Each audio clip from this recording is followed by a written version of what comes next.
তারা এখানে থাকতো বিভিন্নভাবে গরুর মাংস খেয়ে খেয়ে আমার ছাদের পরে হাড্ডি উড্ডি ফেলায়। আমি কি এদেশ ছেড়ে চলে যাব? আমার কি এ জায়গা কোনো অধিকার নেই, নাগরিক অধিকার নেই? আমি বাংলাদেশি না?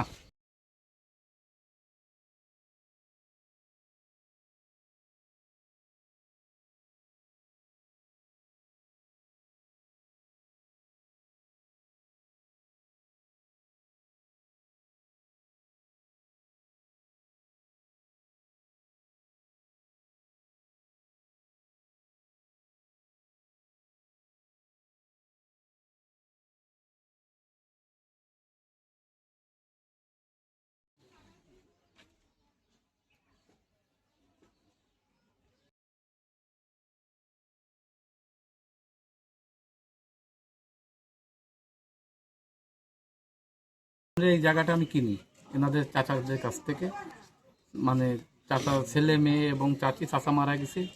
তারপরে আমি পৌরসভার একটা মাপ চাই, মাপ চালি চেয়ারম্যান মহোদয় একটা মাপ দেয়। এই জায়গায় পৌর কাউন্সিলর এবং মহিলা কাউন্সিলর ছিলেন, তাদের উপস্থিতিতে মাপ হয়ে তাদের জমির ভিতরে আমি জমি পাই। তারা একটা সীমানা নির্ধারণ করে দেয়।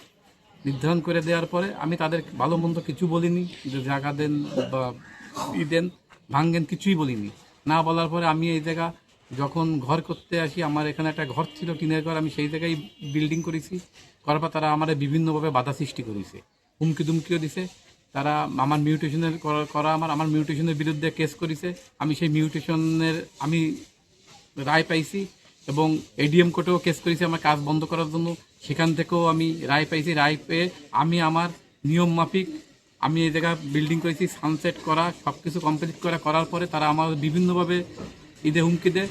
তারপর পৌর কাউন্সিলর ছিল, পৌর কাউন্সিলর বলিছে যে এই জায়গা আপনি যদি পান, আপনি কোর্টের রায় নিয়ে আসেন, কোর্টের রায় নিয়ে আসলেই আমি ভেঙে দেবো। আপনি জায়গা পান, পান, যতদূর পান। আর এই জায়গাটা কোর্টের, এরা জজ কোর্টে মামলা করেছে, মামলাধীন আছে। কোর্ট থেকে বলেছে এই জায়গা কেউ আমরা কোনো হাত দিতে পারবো না, মামলার রায় না হওয়া পর্যন্ত কেউ এখানে কোনো হাত দিতে পারবে না। আজকে সকালবেলা আমি আমার ছেলেটা খুলনায় পড়াশোনার জন্য আমি খুলনায় আসি, খুলনা বাসায় আসা যাওয়া করি। আমি আজকে বাড়ি ছিলাম না থাকার কারণে এরা এই সুযোগে এরা আমার এই সানসেট ব্যাংকের সাইডে একটা জানলা আছে, সেটা ভাঙার চেষ্টা করে। আমি তখন আসি, এরা ভেঙে, আমি যখন এদের বলি ভাঙিয়েছেন, কিন্তু এরা আমার অকথ্য ভাষায় গালিগালাজ করে।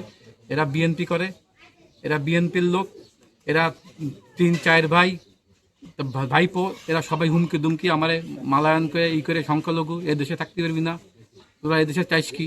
এটা আমার জন্মভূমি, আমার এদেশের জন্ম, তা আমি যাব কোথায়? আমি কি এদেশ ছেড়ে চলে যাব? আমার কি এ জায়গা কোনো অধিকার নেই, নাগরিক অধিকার নেই? আমি বাংলাদেশি না? তারা এখানে থাকতো বিভিন্নভাবে গরুর মাংস খেয়ে খেয়ে আমার ছাদের পরে হাড্ডি উড্ডি ফেলায়।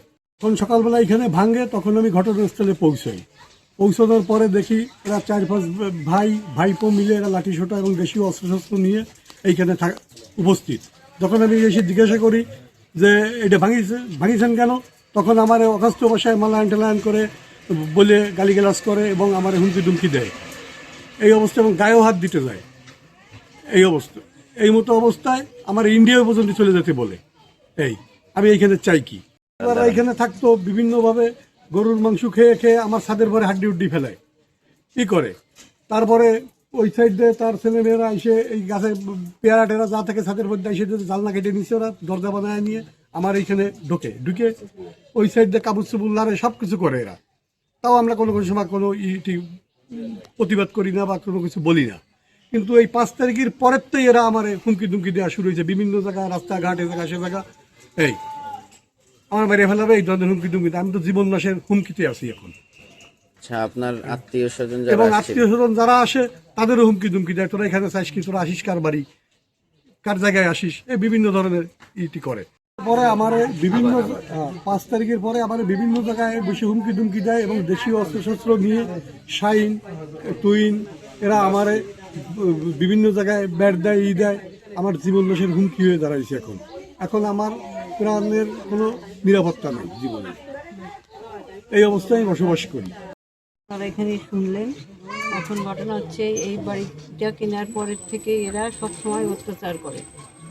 আমার ওই নাতনিরা আছে, সাথে করে না। তারপর সব সময়ের জন্য এটা ওই ইট ফিয়ে মারে। তারপরে সব সময় আতঙ্কে থাকে আমার মেয়ে, সব এরা সবাই পরিবারের সবাই ভয়তে ভয়তে থাকে, আতঙ্ক সৃষ্টি করে, কীভাবে কোন সময় মারে কী করে স্থির থাকতে পারে না। এখন ওরা বাসায় নেই, এই মুহূর্তে ওরা এই জায়গায় ভাঙচুর করেছে। তারপর তো এখন আপনারা আছেন, সবাই দেখলেন যে কীভাবে ভেঙে চুরে এনেছে। একটা ঘর যদি এইভাবে ভাঙে, একটা কেসকাণ্ড রয়েছে, তারপরে যদি তারা এইরকম করে, তার জন্য যদি যে ব্যবস্থা আছে সেই ব্যবস্থা করবেন, আর এরা যাতে নিরাপদে থাকতে পারে এই ব্যবস্থাটা করবেন। সকালে যখন এখানে এই সমস্যা হয়েছে তখন আমার স্বামী আইছে, আমার স্বামীর পিছনে আমি আইছি। আসার পরে তারা 4-5 জন মানে 3 ভাই এবং ভাইপো, তারা ভাইপোরা লাঠি টাঠি নিয়ে এখানে দাঁড়ায় রয়েছে। তখন আমরা কোনো কথা বলিনি। আমার দেবর আসার পরে আমি বলেছি তোমরা কোনো কথা বলে না, আমরা আইনের মাধ্যমে যাব। কারণ তার যে ভাই আছে একটা পাগল বলে সম্বোধন জানায় সবাইকে। যখন কোনো নেতা হয় তখন করে যে আমার ভাই পাগল।